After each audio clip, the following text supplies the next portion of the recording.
የካንሰር መንፈስ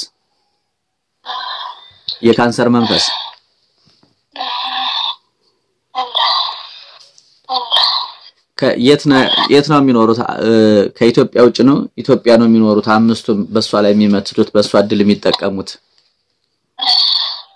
እስራኤል የሚኖርሉ ሀገራቸው የሚኖሩ አሉ። እሺ አገር ውስጥም ከሀገር ውጭም ናቸው። አሁን በቅዱስ ሚካኤል ስም ስራህን ሁሉ አቁም ብያለሁኝ። ወላዲተ አምላክ ድንግል ማርያም ስም አጠራሯ ያጥፋህ ያቅልጥህ ያንደደ የሰርህ በስላሴ ስም በስላሴ ስልጣን አምደው ቅዱስ ሚካኤል እሳት ያወረደብህ የካንሰር መንፈስ የሚስጥር መተት በምግብ የገባ አጥፋ አውድም ተብለህ የተላከርኩስ መንፈስ በእሱ አድል እየተጠቀማችሁ ያላችሁ አጥፋ አውድም ተብለህ የተላከርኩስ መንፈስ አጋንንት ቅዱስ አማኑኤል ይፍረድብህ። ቅዱስ አማኑኤል እሳት ያወርድብህ። ቶለበል በስላሴ ስም በስላሴ ስልጣን ቶለበል አምደው ቅዱስ ሚካኤል እሳት ያወርድብህ። ቶለበል ስራህን አቁም። በቅዱስ ሚካኤል ስም ታዘዝ ካሁን ሰዓት ካሁን ጊዜ ጀምረ የእድሳት መንፈስ ወደ ራሳቸው እንዲመለስ የእድሳት መንፈስ ወደ ራሳቸው እንዲመለስ በቅዱስ ሚካኤል ስም አዛለሁ።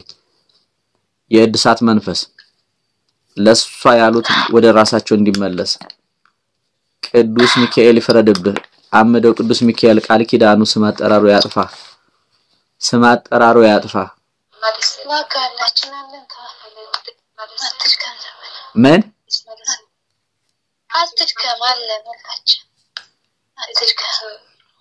ታሰር ነው ያልኩኝ። አሁን በቅዱስ ሚካኤል ስም ታሰር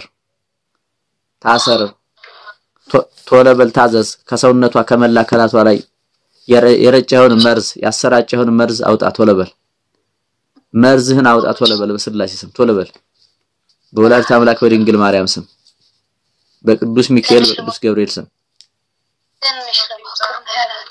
ቶለበል በስላሴ ስም ታዘዝ ብያለሁኝ። መርዝህን አውጣ።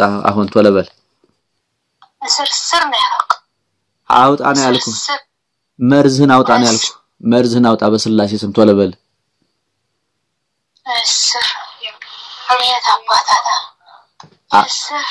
አውጣ መርዝህን አውጣ ቶለበል። በስመ አብ ወወልድ ወመንፈስ ቅዱስ አሐዱ አምላክ አሜን። የክርስቶስ ቤተሰቦች የደሙ ፍሬዎች የወላዲተ አምላክ የድንግል ማርያም የአስራት የቃል ኪዳን ልጆች በወደደን እስከ ሞት ድረስ ባፈቀረን በመድኃኒተ ዓለም በኢየሱስ ክርስቶስ ፍጹም ሰላምታ በያላችሁበት የክርስቶስ ሰላም ብዝት ተረፍረፍ ይበልላችሁ። ኢትዮጵያውያንና ውድ ኤርትራውያን ዛሬም እንደተለመደው እንግዲህ መካሪ አስተማሪ ጠቃሚ የሆነ አገልግሎት እናገኛለን። እግዚአብሔር ለኔና ለናንተ ከሞት ወጥመድ የምናመልጥበትን የርኩሳን መናፍስትና አሰራሩን የምናውቅበትን የትምህርት ክፍል እግዚአብሔር ያስተላልፋል። እግዚአብሔር ለኔና ለናንተ ጠቃሚ መካሪ አስተማሪ የሆነውን የህይወት ቃል ሁሉ ጊዜ በየሰዓቱ በየደቂቃው በየቀኑ እያስተላለፈ ይገኛል። ነገር ግን እኔና ለናንተ አብዛኞቻችን ልቦናዎቻችን ተዘግተዋል ማለት ነው። ተዘግተዋል። ቅንነት ይጎርለናል ማለት ነውና በቅንነት ሆነን እንድንሰማው ከሞት መንገድ ከሞት ወጥመድ እንድናመልጥ የሱ ቅዱስ ፍቃዱ ይሆንልን። ብዙ ሰዎች አስተያየት በኮሜንትም በውስጥም እየገባችሁ በጠየቃችሁኝ መሰረት አብዛኞቻችሁ እንግዲህ በግሩፕ ይሁን ወይም እንደ ብቻ ግን ከተለያየ ሰው አንድ አይነት ጥያቄ ነበር ሲመጣ ወይም ደግሞ ሲጠየቅ የነበረውና ስለ የዛር መንፈስ እስኪ እንደው ትንሽ ገለጣ አድርግልን። ምንድነው ምልክቱ? ምንድነው በቤተሰብ ሲኖር ወደ ልጆች ሲተላለፍ ምንድነው የሚያሳየው? ምልክቱ ምንድነው ብላችሁ ለጠየቃችሁ እንግዲህ ዛሬ ይዤላችሁ ቀርብ ያለው ቪዲዮውን እስከመጨረሻው ድረስ በመከታተል ለሌሎችም ሼር በማድረግ እንድትከታተሉና ሌሎችም እንዲከታተሉት እጠይቃችኋለሁ ማለት ነው። ወደ ጥያቄው ስንሄድ አጠርና አጠር አድርገን ስንመለከት ከብዙ በትንሹ ነው ሴራው በጣም ብዙ ነው ነገር ግን ከብዙ በትንሹ በተደጋጋሚ የዛር መንፈስ በሰዎች ላይ እንዳለ የሚያሳያቸው ምልክቶች ወይም ከሚያሳያቸው ምልክቶች አንዱና ዋነኛው ሰላምና ፍቅር ማሳጣት ነው በቤት ውስጥ ለምሳሌ አሁን በተለይ እንደው ይሄ አመት በዓል ሲመጣ የሚገርማችሁ ነገር አመት በዓል ሲመጣ ይሄ ገና ፋሲካ አውደ አመት ወይም አዲስ አመት ሲመጣ አበይት በዓላቶች ሲመጡ ገና ከዋዜማው 3 ቀን 4 ቀን ምናምን ሲቀረው ቤተሰብን የመበጥበጥ ስትራቴጂ ይሄንን ያደርጋል ይሄ ዋናው ምልክቱ ነውና የእግዚአብሔር የሚከብርበት ቀን እግዚአብሔር የሚመሰገንበት ቀን የእግዚአብሔር ክብር የሚገለጥበት ቀን ላይ እናንተ በሰላም እንዳትውሉ ቤተሰቡ ተረብሾ እንዲውል እናንተ ለበጎ ነገር የተናገራችሁት ሁሉ አሁን ባል ለሚስቱ የሆነ ነገር ሲያስተላልፍላት የሆነ ነገር ሲያማክራት የሆነ ነገር ሲጠይቃት የሆነ እንደዚህ እናድርግ ለአመት ባል እንደዚህ መሆን አለበት ብሎ ሐሳብ ስታቀርብ ባለቤቷ ወይም ባሏ ይሄንን ሐሳብ ሲያቀርብ ሚስቱ ጆሮ ላይ ሲደርስ መልኩን ይቀይራል ነገሩ እና በሌላ መንገድ እንድትረዳው የማድረግ ነገሩን ገለብጦ የማሰማት የመተርጎም ይሄንን ያደርጋል ይሄ የመጀመሪያው ነው ልጆች በቤተሰቦቻችሁ ያለውን ያሳለፉ ያሉትን ሲያሳልፉ የነበሩትን ቻሌንጅ አስቡት እንግዲህ ወደ ኋላ ተመለሱና ማለት ዛሬም አለ እንደዛ አይነት እና ይሄ የመጀመሪያው ምልክት ነው እና በዛን የተነሳ ባለመግባባት የተነሳ ለምሳሌ አሁን እንደው ከተማ ላይ ያሉ ሰዎች ይሄ እንትን መቀየር አለበት ቀለም መቀየር አለበት እንደዚህ ቤታችን መጽዳት አለበት መጪው አዲስ አመት ነው መጪው አመት በዓል ነው ቤቱ እንደዚህ መስተካከል አለበት ብሎ ባል ለሚስቱ ሲያቀርብ ወይም ሚስት ለባሏ ይሄንን ሐሳብ በመታቀርብበት ሰዓት ጥያቄውን ያቀረበው ሰው የሱ ጥያቄ ሌላ ጆሮ ላይ ሲደርስ ወይ የሚስቱ ጆሮ ላይ ወደ ሚስቱ ሲተላለፍ እርኩስ መንፈስ ምንድነው የሚያደርገው ነገሩን ገልብጦና በሌላ ተርጉሞ በሌላ እይታ እንድታየው በሌላ እይታ እንድትረዳው በሌላ እይታ እንድትሰማው አድርጎ ነገሩን ይገለብጥና በዛ የተነሳ ባለመግባባት የተነሳ ኩርፊያ ይመጣል ማለት ነው ወይስ ከመጣላት እስከመደባደብ እስከመደማማት ድረስ እስከመፈነካከስ ድረስ ከዛም ማስለቀስ ቤተሰቡን ከዛ ባለፈ ልጆቹ ሁሉ ተረብሸው እንዲውሉ ስነ ልቦናቸው ተጎርቶ እንዲውሉ ማድረግ ይሄ የዛሩ መንፈስ በውስጣችን የመኖሩ ምልክት ነው ማለት ነው ምልክት ነው ይሄ አንደኛው ነው የእግዚአብሔር ቀኖች እግዚአብሔር የሚከብርባቸው ቀኖች አመታዊ ክብረ በዓል በሆነ ጊዜ እነዚህን ነገሮች ያሳያል እና ብዙዎቻችሁ ምንድነው ያላችሁኝ እስኪ ይሄንን ነገር እንደው ገለጽ አድርገውና ንገረንና በዚህ ቪዲዮ ስራና ለቤተሰቦቻችን እስኪ ግንዛቤ እንዲያገኙ ቪዲዮውን ሼር እንድናደርግላቸው ቪዲዮውን እንድናሰማቸው ያላችሁ ልጆች ማለት ነው በጣም የተጨነቃችሁ ያዘናችሁ በቤተሰባችሁ በእናት በአባታችሁ ሰላም ማጣት እናንተ የተጨነቃችሁ ልጆች የተበተናችሁ ሰዎች እህት ወንድሞቻችሁ ተበታተኑባችሁ ሰዎች ይሄ ነው ያለው ነገር ማለት ነው ሌላው ምንድነው ከዛ ከነሱ የመጣው መንፈስ ከነሱ የመጣው መንፈስ ወደ ልጆች ነው የሚሄደው ሌላው ምንድነው ይሄ መንፈስ በዚህ ሁኔታ ይቀጥልና ልጆች በሚጸነሱ ጊዜ ገና ከጽንስ ጀምሮ ምን ይላል ማለት ነው የሰውን እድል ወይም ደግሞ ከጽንሱ ጋር አብሮ በመዋሃድ በነፍስ በመንፈስ በስጋ ባጥንት በደም ተቆራኝቶ ተዛምዶ ተጋምዶ ተቆራኝቶ ምን ይላል ማለት ይወለዳል ማለት ነው ምኑ መንፈሱ ከዛ በኋላ እነዛ ልጆች ተወልደው በሚያድጉ ሰዓት እያንዳንዷን ነገር እያበላሸ ነው የሚሄደው በየዕለቱ በየቀኑ በየሰዓቱ እናንተ በምትማሩበት ጊዜ እንግዲህ አንድ ሰው ወይ ላቅመ ሰራ ወይም ደግሞ ላቅመ ትምህርት በሚደርስበት ሰዓት ከዛ ጀምሮ ነው እያበላሸ አእምሮ እየያዘ ከዛ ምን ያደርጋል ልጆች ላይ ሲሆን ሌሊት እንዲሸኑ በተኙበት እንዲሸኑ ከመኝታቸው ተነስተው እንዲሄዱ ሳያውቁት ማለት ነው ይሄ ምልክቶቹ ናቸው ይሄ ነው ምልክቱ ሌላው ምንድነው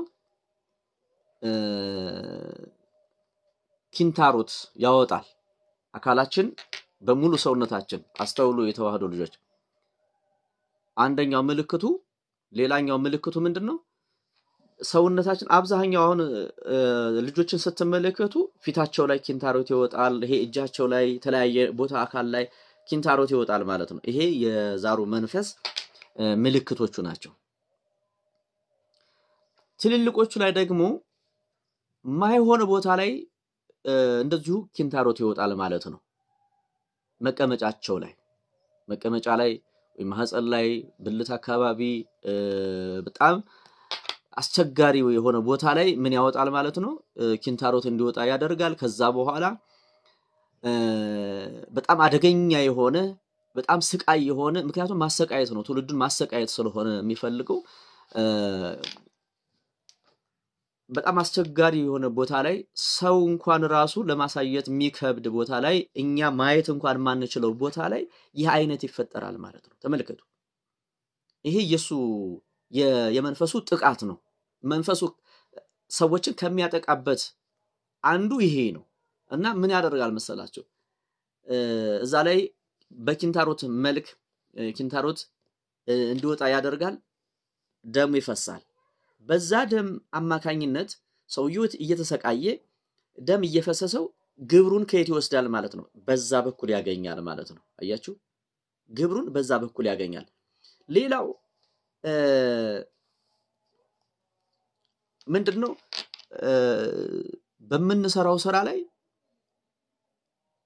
አካላችን በትንሽ ነገር እንዲደማ ያደርጋል በተለይ አሁን ሴቶች እህቶቻችን እጃቸውን ይቆርጣሉ በዛ አማካኝነት የደም ግብር ይወስዳል ሲገበርለት የነበረ ማለት ነው ከአያት ከቅድማያት ሲገበርለት የነበረ መንፈስ በሆነ ነገር አድርጎ እጃቸውን ያደማቸዋል አካላቸውን ያደማቸዋል ይሄ ምንድነው የመንፈሱ ስራና ሴራ አሰራር ነው በዛ በኩል ምን ያደርጋል ደም ይወስዳል ደም ይጠጣል የደም ግብሩን ይወስዳል ሌላው ደግሞ ያጣላና ያፈነካክትና ደም ያፋስስና ከዛ ላይ ምን ያደርጋል የደም ግብር ይወስዳል በዚህ ሁኔታ ረቂቅና ጥልቅ በሆነ ሰዎች በማይረዱት መንገድና አሰራር የሰው ልጅ ታይዞ ተጨንቆ ነው ያለው አብዛኞቻችን ይሄንን የመናፍስቱን ዓለም አሰራር የርኩስ መንፈስን አሰራር የጨሌውን ወይም ደግሞ የዛር መንፈስ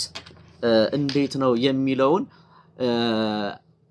አልተረዳነውም ብዙ መረጃ የለንም አብዛኛውን አሁን አስተምህሮትም የለም ይሄንን ደፍሮ የሚያስተምር የለም የትኛውም አውደ ምሕረት ላይ ተመልከቱ የትኛውም ቤተክርስቲያን የትኛውም አውደ ምሕረት ላይ ስለዚህ ግንዛቤውም እንዲኖራቸው ማይፈልጉም እንዲነሳባቸው ማይፈልጉም እነሱም ቢሞቱ አይናገሩም ማለት ነው እና ስለዚህ ትውልዱ አሁን ምን ብሏል ላሽቋል ስለንቦላው ተይዟል ጤናው ተይዟል በረከቱ ተይዟል አእምሮ ተይዟል ዘመኑ በሙሉ ተይዟል ይሄ ነው እንግዲህ የዛር መንፈስ ውጤቱ ይሄ ነው እናት አባቶቻችን ሲያመልኩ ሲገብሩለት የነበረው ገንዘባቸውን መስዋዕት አድርገው ለእግዚአብሔር የሚገባውን ለእግዚአብሔር መቅረብ የሚገባውን ክብርና መስዋዕት ለዳቢሎስ ለሰይጣን ይሄ ጨሌ በእንትን ውስጥ ጓዳ ውስጥ ተቀምጦ በቃ በስፌት ዕቃ በተለያየ በሳጥን ውስጥ ተወሽቆ የተቀመጠ ያ ርኩስ መንፈስ አጋንንት ያ ሲወጣ ስታዩት ቀላል ሊመስላችሁ ይችላል ግን በሱ ላይ ያደረው ድራጎኑ ላይ ያደረው መንፈስ ሰማዕቱ ቅዱስ ጊዮርጊስ ደርሶ ባያከሽፈው ኑሮ ስንት የብሔሩትን ህፃናት ጨርሷል አሁንም ህፃናት እያለቁ ነው አሁንም ህፃናት ተይዘዋል እድላቸው ተይዟል የብዙዎቻችን ህይወት አልሰምር ያለው የብዙዎቻችን በትዳራችን በረከት በትዳራችን ሰላም በትዳራችን ፍቅር የጠፋው በዚህ ምክንያት ነው ነገር ግን ሰው ይሄንን መረዳት አይፈልግም ተዘግቷል አእምሮ ተዘግቷል ልቦናው ተዘግቷል መስማት አይፈልግም ትውልዱ ደግሞ ተይዟል የታሰረ ትውልድ አለ ከስራታችን ለመውጣት ምን ማድረግ ያስፈልጋል እርዱኝ አንዱ ሊፈታው ይገባል ማለት ነው ልንተጋገዝ ይገባል በሌላ አማርኛ ቋንቋ ማለት ነው ስለዚህ ይሄንን ቪዲዮ ሼር ያደረጋችሁ ለሌላው ላልደረሰው ደግሞ ደርሶት በእውነት ትውልድ እንዲማርበት ድርሻችንን እንወጣ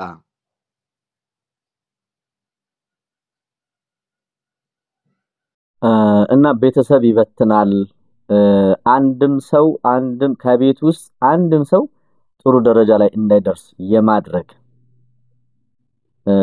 መልፋታቸው መድከማቸው አንሷቸው ሳይሆን እድል ስለሚወስድ አሁን እነሱ አሁን የበፊት ሰዎች አሁን ሲያመልኩት አሁንም በርግጥ አሁንም እየተመለከ ነው ያለው ዘመኑን እየዋጀ ነው የሚሄደው በነገራችን ላይ ወጣቱን አሁን ያውኑን ትውልድ አሁን ባለው ሲስተም ውስጥ ነው ያስገባው አሁን ባለው ቴክኖሎጂ ነው በማስባል መሰል ቴክኖሎጂ በማስመሰል ስልጣኔ በማስመሰል በተለያየ ነገር ተቀዳደደ ልብስ በመልበስ ጥፍር ቀለም ዊግ በመቀጠል ከንፈር ላይ ፊት ላይ የተለያየ ነገር በመጠቀም በልብስ በምግብ አሁንም እየገባ ትውልዱን እየተቆጣጠረ አምሮ እየተቆጣጠረ ያለበት ሁኔታ ነው ያለው ማለት ነው እና ስልጣኔ በማስመሰል ስልጣኔ እየተከተልን እንደሆነ አድርጎ በማሳሰብ በማስመልከት በዛ ነው አሁን ትውልዱን እያነቀ እያሰረ ያለው ከዛ የመጣበት ሂደት አለ አሁን ደግሞ የራሱን ሲስተም ቀይሮ አሰራሩን ቀይሮ እኛ ብቻ ነን ያልተቀየርነው እንጂ እሱ አሰራሩን በየሰዓቱ በየደቂቃው በተለያየ አቅጣጫና አንግል እያየ ወደን ፈቅደን ገንዘባችንን አውጥተን እሱ ወደሚፈልገው አቅጣጫ እንድንሄድለት በራሳችን ወደን ፈቅደን እየፈረምን ከሱ ወጥመድ እየገባን እንገኛለን ማለት ነው ምክንያቱም ጸሎት የጸሎት ህይወት ከሌለን የመንበርከክ ህይወት ከሌለን ንስሐ የመግባት ህይወት ከሌለን ስጋ ደሙን ቅዱስ ስጋውን ክቡር ደሙን የመብላት የመጠጣት ወይም የመቁረብ አገልግሎት ካላገኘን ባንድም በሌላም ምን ይላል ማለት ነው ይቆጣጣራናል አሁን ትውልዱ እየጠፋ እየባከነ ያለው የመርሳት ችግር መልክ ደም ግባት ውበት የማጥፋት ግማሹን ዝሙተኛ ያደርገዋል ግማሹን ትዳር አልባ ያደርገዋል ግማሹን ጤና አልባ ያደርገዋል ሌላውን ስራ አልባ አእምሮ አልባ ያደርገዋል አእምሮ ይሰልባል ይሄ የኢየሱስ ስራና ውጤት ነው ማለት ነው ከዛ ደግሞ ብቻውን መቀመጥ አይፈልግም እሱ በውስጣችን አብሮ መጥቷል አብሮ አድጓል ከዛ በኋላ እሱ እኛ ውስጥ መንገስ ነው የሚፈልገውና ሌሎች ሰራዊትን ደግሞ ጭፍሮችን ይሰበስባል ማለት ነው ያየራ ጋንንት ይጠራል የቡዳ መንፈስ ይጠራል ደፍተራዎችን ይጠራል ተመልከቱ ይሄ ነው ያለው ነገር ማለት ነው እና ከብዙ በትንሹ ይሄንን ይመስላል ዛሬ እኔና እናንተ ሰላም ያጣነው በረከት ያጣነው ሰርተን መለወጥ መሻሻል ያልቻልነው በረከት ያጣነው ፍቅር ያጣነው ትዳር ያጣነው ልጅ ያጣነው በተለያየ መንገድ በተለያየ እስራት ውስጥ ወድቀን ያለነው በበሽታ ወድቀን ያለነው ለዛ ነው በየሄርንበት በእያንዳንዱ እንቅስቃሴያችን በእያንዳንዱ እርምጃችን የራሱ የሆኑትን ሰዎች እንዲጠብቁን ያደርጋል ያዘጋጃል ቀድመን እኛ እዛ ከመድረሳችን በፊት እዛ ያሉ ሰዎች በየቦታው ሰው አለው በየቦታው ሰራተኛ አለው ማለት ነው ስለዚህ እዛም ስንሄድ የሚገጥመን ለምሳሌ እዚህ መከራ ችግር ስቃይ አይተን እንደው አሁን አገር ውስጥ ስኖር ከሀገር ውጭም ስንወጣ አብሮ እዛ ቀድሞ ያዘጋጃል ማለት ነው። ተመልከቱ። ከዛ የመኖሪያ ፍቃድ እንዳናገኝ ሰርተን እንዳንለወጥ በረከት እንድናጣ ሁሉ ጊዜ ችግር እንዲገጥመን ሰርተን ገንዘባችን ልክ የወር ደሞዝ ሲደርሰን በየት ይውጣ በየት ይግባ ባልታወቀ መንገድ ብሩ እጃችን ላይ አይኖርም። ብሩ እጃችሁ ላይ እንዳይኖር ያደርጋል። የሆነ ነገር ይፈጠራል። በቃ ያ ብር የሚወጣበት ነገር ይፈጠራል። ወይ አገር ቤት የሆነ ነገር ተፈጠረ ይባላል፣ ወይ ደግሞ እዛ ጋር የሆነ ነገር ተፈጠረ ይባላል፣ ወይ ደግሞ እንድትጠጡ እንድትጨፍሩ ሊያደርጋችሁ ይችላል። ያሳስባችኋል፣ ያማችኋል፣ ለሐኪም ቤት እንድታወጡ ያደርጋችኋል። ግብሩን በዛ በኩል ያገኛል ማለት ነው። ሐኪም ቤት ስትሄዱ መርፌ ስትወጉ የሆነ ነገር ስትሆኑ በዛ የሰውን ህይወት ማድከም፣ ማመንመን፣ ማቀጨጭ፣ ማቀንጨር ይሄ የሱ ስራ ነው። ህመም ላይ እንድትወድቁ ያደርጋችኋል ማለት ነው። የመርሳት ችግር በጣም ከባድ የሆነ ከሰዎች ጋር አለመግባባት በጣም ከባድ የሆነ ትምህርት ጀምራችሁ ትምህርት እንዳይገባችሁ ያደርጋል። አእምሮ ይይዛል። ብዙ አመት ኖራችሁ የዛ ይኖራችሁበትን አገር ቋንቋ እንዳትችሉ አእምሯችሁን ፉዞ ማድረግ ይሄ የማስተዋል ውስጣዊ ክፍላችንን መንጠቅ፣ መዝጋት፣ እዛ ላይ መቀመጥ፣ እዛ ያንን አንቆ መያዝ፣ እንዳናስተውል ማድረግ፣ ሰዎች እንዲጠሉን ማድረግ፣ እኛ ለበጎ ነገር የተናገርነው ነገር እዛ ሰው ላይ ሲደርስ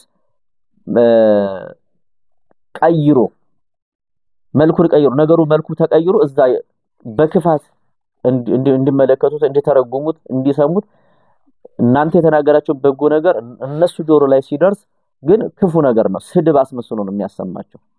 ይሄ የመናፍስቱ ዓለም ወይም ደግሞ የዛር የጨሌ ውጤት ነው ማለት ነው። ስለዚህ ሰው እንዴት ነው መዳን ያለበት? አሁን ይሄ እነዚህ ሁሉ አሁን የተዘረዘሩት ችግሮቹ ናቸው። መፍትሄውስ ምንድነው ካልን ንስሐ መግባት፣ መጸለይ። አንዳንድ ሰው አሁን ጸሎት ይጀምራል። ጸሎት እንዴት ከየት ወዴት እንደምንሄድ ገና አልተረዳንም። ዝም ብለን ጸሎት መጽሐፍ አንስተን ብንጸልይ እናንተ ይሄን መዝገበ ጸሎት ወይም መዝሙረ ዳዊት አንስታችሁ ስትጸልዩ ምን ያደርጋችኋል መሰላችሁ? አእምሯችሁን ቢዚ ያደርጋል። ልክ እናንተ መጽሐፉን እንደዚህ ስትከፍቱ እሱ ደግሞ የራሱን ተንኮልና ሴራ ይከፍታል አእምሯችሁ ውስጥ። ጸሎት ያልተሰማም እንድትሉ እኮ ነው። ለምን? በተመስጦ ውስጥ ነው እግዚአብሔርን ማነጋገር፣ እግዚአብሔርን ማግኘት የምንችለው። ተመስጦ ከሌለን እግዚአብሔርን ማግኘት አንችልም። እና የአብዛኞቻችን ጸሎት መልስ ያጣው እንዳያርግ ስላደረገው ነው። ለምን? አእምሯችን ስለተበታተነ። ስጋዊ ይሄ አፈር የሚሆነው ስጋ ነው የቆመው ጸሎት ቤት ወይም ቤተ መቅደስ ማለት ነው እንጂ ውስጣዊ መንፈሳችን ተወስዷል ማለት ነው። ሰዎች ጋር ይወስዳችኋል፣ መስሪያ ቤት ይወስዳችኋል፣ የሆነ ሀገር ይወስዳችኋል፣ የሆነ ሐሳብ ያመጣባችኋል፣ የሆነ ነገር ያሳያችኋል ምናምን። ከዛ በኋላ ቢዚ ካደረጋችሁ በኋላ ጸሎት እንዴት ነው የሚያደርገው? እንዴት ይሰማል? ጸሎት እኮ በተመስጦ ውስጥ እኮ ነው። በተመስጦ ውስጥ እኮ ነው። እግዚአብሔርን እያየን እኮ ነው። የተሰቀለውን እኮ ቀራንዮን እያየን እኮ ነው። አሻግረን ሲሆን እኮ ነው። መንፈሳችንና መንፈሱ የሚገናኘው የእግዚአብሔር መንፈስና የኔና የናንተ መንፈሳዊ ማንነታችን የሚገናኘው ወይም ደግሞ ወደሱ የሚደርሰው እኔና እናንተ ልቦናችን ለእግዚአብሔር ስንሰጥ ነው። ልቦናችን ተወስዶ እንዴት ልጅ ሆይ ልብህን ስጠኝ እኮ ነው ያለው። ልብ ማለት እኮ የእግዚአብሔር መኖሪያ ነው። ልብ ማለት እግዚአብሔር የሚቀመጥበት ዙፋን ማለት ነው። የሰው ልጅ ቤተ መቅደስ ተብሏል። ያ ቤተ መቅደስ እኮ አሁን በርኩስ መንፈስ ተይዟል፣ ተወሯል፣ ተዘርፏል። አያችሁ? ስለዚህ ጸሎታችን ምን እንዳይል ያደርጋል? እንዳያርግ፣ እንዳይሰማ ያደርጋል። ወስዶታል። መንፈሳዊ ማንነታችን ስለወሰደው እንዴት ነው ከእግዚአብሔራዊ መስመር ተገናኝተን እንባችን ፈሶ ከዛ የሚታበስበት መቼ ነው ስንል ይሄንን የርኩስ መንፈስ አጋንንት አሰራር ስብር አድርገን ስንወጣ ነው ለመውጣት። አብዛኞቻችን እንደዚሁ እየጸለይኩት ጸሎት ብሎ ጭራሽ ያቋርጠዋል። እሱም የሚፈልገው አጋንንቱም የሚፈልገው ያንን ነበረ። በቃ ተሳክቶለታል ማለት ነው። ስለዚህ አስቀድማችሁ ምን ማድረግ አለባችሁ? እናንተ መዝገበ ጸሎት ወይም መዝሙረ ዳዊት ከፍታችሁ መጸለይ ከመጀመራችሁ በፊት አማተባችሁ አቡነ ዘበሰማያት ወይም አባታችን ሆይ ብላችሁ ጸሎታችሁን ትጀምራላችሁ፣ ትከፍታላችሁ። ከዛ በኋላ መቀጥቀጥ አለባችሁ። የምትቀጠቅጡት ምንድነው? ጸሎት ሳደርግ አእምሮዬን እንዳትበታትን እኔ በመጸለየው ጸሎት እንድትቃጠል ታሰር፣ ግንባር ላይ ታሰር እያላችሁ እኔ አንድ ስገርፍ አንተ 100,000 ግርፋት ይሆንብህ፣ ለአንተ 100,000 ግርፋት ይሆንብህ። እኔ አንድ ስቀጠቅጥ ለናንተ በእኔ ውስጥ በህይወቴ ውስጥ ላላችሁ እርኩሳን መናፍስት ጸዋጋን አጋንንት እኔ አንድ ስገርፍ አንድ ስቀጠቅጥ 100,000 ግርፋትና 100,000 ቅጥቅጣት መቀጥቀጥ ይሆንባችሁ። የሳት ሰይፍ፣ የሳት አለንጋ፣ የሳት ፍላጻ፣ የሳት መብረቅ ይሆንባችሁ እያላችሁ በደንብ መቀጥቀጥ መቻል አለባችሁ። የተዋህዶ ልጅ በደንብ መቀጥቀጥ አለባችሁ። ከዛ በኋላ ከቀጠቀጣችሁ በኋላ አሁን ይታዘዛል ማለት ነው። እናንተ አንድ ስትገርፉ ለሱ ምን ይሆናል? 100,000 የሳት ግርፋት፣ የሳት አለንጋ፣ የሳት መብረቅ ይሆንበታል ማለት ነው። የምትጠሩት የእግዚአብሔርንና የቅዱሳኑን ስም ነው። በስላሴ ስም፣ በመድኃኒተ ዓለም በኢየሱስ ክርስቶስ ስም፣ በድንግል ማርያም ስም፣ በቅዱስ ሚካኤል ስም እያላችሁ ምን ማለት አለባችሁ? መቀጥቀጥ ስትጀምሩ ያ የእግዚአብሔር ቃል ያንበረክከዋል። የሰማው ቃል እንዲገዛ ያደርገዋል። ስለዚህ አንድ ስትገርፉ ለርኩሳን መናፍስት ለጸዋጋን አጋንንት ምን ይሆናል? 100,000 የሳት ፍላጻ፣ የሳት መብረቅ ሆኖ ይበታትነዋል ማለት ነው። ታዘዝ ስትሉት ይታዘዛል። ከዛ በኋላ ለጥ ቀጥ ሰጥ ብሎ ይታዘዛል። አድርግ ያላችሁትን ያደርጋል። እኔ አንድ ስሰግድ እናንተ 100,000 ስግደት ስገዱ። በእኔ ውስጥ ሆናችሁ 100,000 ስግደት ይሆንባችሁ። 100,000 ስግደት ትሰግዳላችሁ። እኔ ስሰግድ እኔ አንድ ስሰግድ እናንተ 100,000 ስግደት እየሰገዳችሁ ማዘዝ። በስላሴ ስም አዝሃለሁ፣ በመድኃኒተ ዓለም በኢየሱስ ክርስቶስ ስም አዝሃለሁ። ሰይጣን ላይ እንድንሰለጥንበት ስልጣን ተሰጥቶናል። በነገራችን ላይ አሁን ሰይጣንን የሚፈሩ ሰዎች እንዴት እናንተ አጋንንትን ትገስጻላችሁ? ኧረ በመድኃኔ ዓለም ክርስቶስ ስም እና ማንን እንገስጽ? ስለሚፈሩት ማለት ነው። ስለሚፈሩት እሱን እንዲነካ አትንኩት ይላሉ። በጭራሽ ይሄ መሆን የለበትም። መዳን የምትፈልጉ ከሆነ እኔ ይሄንን መልእክት አስተላልፌላችኋለሁ። መዳን የምትፈልጉ የተዋህዶ ልጆች፣ ስለዚህ ይሄንን እያደረጋችሁ ሁሉ ጊዜ ጧት ማታ በማቋረጥ አይደለም፣ ሁሉ ጊዜ ጧት ማታ በቀን ሳትመገቡ እንደማትሉት ሁሉ ያ የስጋ ምግብ ነው እንዴ። እኔ እኮ በጣም የሚገርመኝ እኮ ከሀገር ወደ ሀገር እኮ የምንሰደደው እኮ ለስጋችን እኮ ነው። እስኪ ለነፍሳችን ባለንበት ሆነን እንጸልይ ነው። ነፍሳችን ነፃ ትውጣ። እስኪ ቢያንስ በስጋችንም አልተመቸንም፣ ሀገር ውስጥም ሆነን አልተመቸንም፣ በውጭም ዓለም ሆናችሁ አልተመቻችሁም። ገንዘብ እንጂ ሰላም የላችሁም አብዛኞቻችሁ ማለት ነው። ገንዘብ እንጂ ጤና የላችሁም አብዛኞቻችሁ ገንዘብም የላችሁም ጤናም የላችሁም። ለምን? ይሄ እርኩስ መንፈስ ህይወታችሁን ስለተቆጣጠረው በመተት የታሰራለ፣ በደፍተራ የታሰራለ፣ በሉሲፈር አስተሳሰብ የታሰረ አለ፣ በዛር መንፈስ የታሰረ አለ። ትውልዱ ታስሯል ግን አልገባውም። ትውልዱ ተይዟል ግን ለመውጣት እየታገለ አይደለም። አብዛኛው ማለት ነው ለመውጣት የታገሉ ሰዎች እየተያዘላቸው፣ እየተጋለጠላቸው፣ እየተሸኘላቸው ነው። ግማሹ ጀምሮ መጨረስ የለም ሳምንት ይጸልይና ከዛ አንድ ወር ይተኛል። ከዛ በኋላ እሱ ደግሞ ይበቀለዋል። ከሱ የከፉትን 7 አጋንንቶች ወደሱ ይዞ ይገባል ይላል ማቴዎስ ወንጌል ምዕራፍ 17ን ስትመለከቱ ኢየሱስ ክርስቶስ የተናገረው ኃይለ ቃል ነው። ግቡና አንብቡት። ማቴዎስ ወንጌል ምዕራፍ 17ን አንብቡት። ቢሸኝለት እንኳን ሰው ተሸኘልኝ ብሎ የሚተኛ ከሆነ ካሁን በኋላ ነፃ ነኝ ብሎ የሚተኛ ከሆነ ያ ከሱ የወጣው አጋንንት እስኪ ቤቴ እንዴት እንደሰነበተ ሂጄ ሊየው ብሎ ሊጎበኝ ይሄዳል አለ። ቤት ያለው እንግዲህ ይሄኛን ነው መኖሪያ ያደረገው ማለት ነው። አያችሁ ከዛ ያ ሰው ለዛ ርኩስ መንፈስ የሚመች አይነት ህይወት እየኖረ ከሆነ ያገኘው እየበላ እየጠጣ እየተኛ እንደ እንስሳ የእንስሳ ህይወት ከሆነ እየኖረ ያለው እየጨፈረ እየደነሰ እየዘሞተ ከሆነ ያለው እሱም የሚፈልገው ይሄን ስለሆነ ከሱ የከፉትን ድጋሚ እንዳያስወጣው ከሱ የከፉትን 7 አጋንንት ይዞ ይገባል። ቃል በቃል መነግራችሁ በማቴዎስ ወንጌል ምዕራፍ 17 ቁጥር 1 ጀምራችሁ ስታነቡ ከሱ የከፉትን 7 አጋንንቶች ይዞ ይገባል። ለዛ ሰው ከመጀመሪያው ህይወቱ ይልቅ የመጨረሻው ህይወቱ የከፋ ይሆንበታል ይላል። ታዲያ ዛሬ ትውልዱ በራሱ ነው እየቀለደ ያለው። አብዛኛዎቻችን በራሳችን ነው እያላገጥን ያለው። ህይወታችንም ዘመናችንም እያለፈ ያለው በማሾፍ ነው። በመቀደድ በመቃወም ማይመለከተን ውስጥ ገብተን አስተያየት በመስጠት ጸጉር በመሰንጠቅ የነገር ጸጉር ማለት ነው። ሰው የሚናገረውን የሚጠቅመውን መስማት ሲችል ከዛ ሰውዬ ካነጋገሩ ከእንቅስቃሴው የሆነ ነገር አውጥቶ መናገር ይፈልጋል። ግን እኮ ተይዟል እኮ እሱ የታመመ እኮ ነው። ተሽለን እንገኝ ከዛ ሰው ከቻልን ከዛ ሰው ተሽለን እንገኝ ካልቻልን ደግሞ ያ ሰው ለኔና ለናንተ ጠቃሚ መካሪ የሚጠቅመን ነገር ሲያስተላልፍልን ቃሉን እንጂ መስማት ያለብን ስለዛ ሰው እንቅስቃሴ ስለዛ ሰው ሁኔታ ስለገጽታው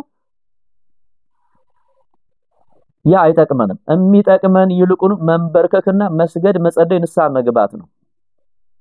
ከብዙ በትንሹ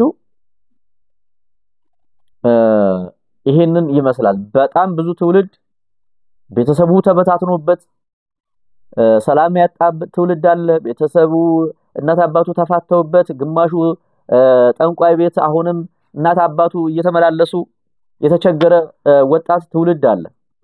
አሁንም እናት አባቱ እየገበሩ ለመናፍስቱ ዓለም ለዛር አንጋሹ ለደም አፍሳሹ ለጣዖት አጎንባሹ ዛሬም እየሰገዱ ያሉ እናትና አባቶች አሉ።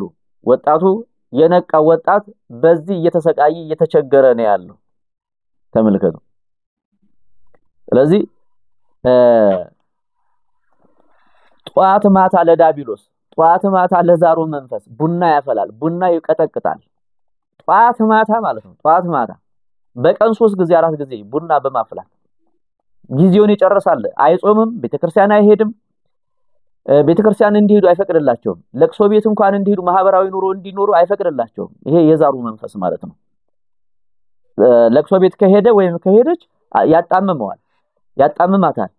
ቤተሰቡ እንዳለ ይረብሻል።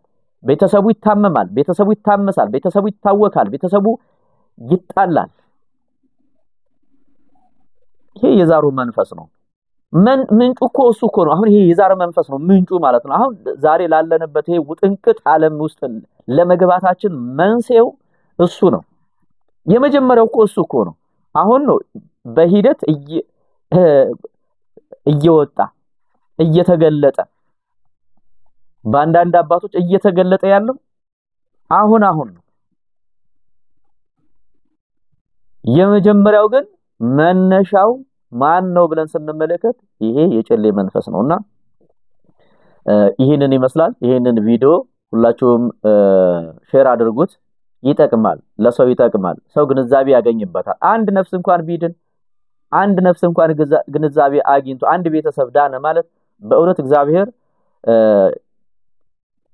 ይከብርበታል ማለት ነው። በነፍስም በስጋም እንጠቀምበታለን ማለት ነው። ተረባርበን እኔና እናንተ ተፍጨርጭረን በጾም በጸሎት በንስሐ ራሳችንን ከመናፍስቱ ዓለምና ከክፉ ስራውና ሴራው እንድንድን የሱ ቅዱስ ፈቃድ ይሆንልን። ስለነበረን ጊዜ አምላካችን አምላከ ቅዱሳን የተመሰገነ ይሁን። ሌላ ጊዜ ደግሞ በሰፊው እንደዚሁ ቀጣይ ላይ አስተላልፍላችኋለሁ። ዛሬ ትንሽ እየረበሸኝ ያለ ነገር ነበርና እንግዲህ ብቻ ግን ከብዙ በትንሹ ይሄንን ይመስላል። ሰላም እግዚአብሔር ከሁላችን ጋር ይሁንልን። አስማተኛውን፣ መተተኛውን፣ ስርማሹን፣ ቅጠል በጣሹን፣ የደፍተራውን፣ የዛራንጋሹን፣ ደም አፍሳሹን ስራና ሴራ ያፈርስልን። በያላችሁበት ሰላማችሁ ይብዛላችሁ። በያላችሁበት የክርስቶስ ጥበቃ፣ የቅዱስ ሚካኤል ተራዳኢነት፣ የወላዲተ አምላክ የድንግል ማርያም የእናትነት ፍቅሯ አይለያችሁ። ሰላማችሁ ይብዛላችሁ። የተዋህዶ ልጆች ሰላም ሁኑልኝ። ሰላም እግዚአብሔር ከሁላችን ጋር ይሁን።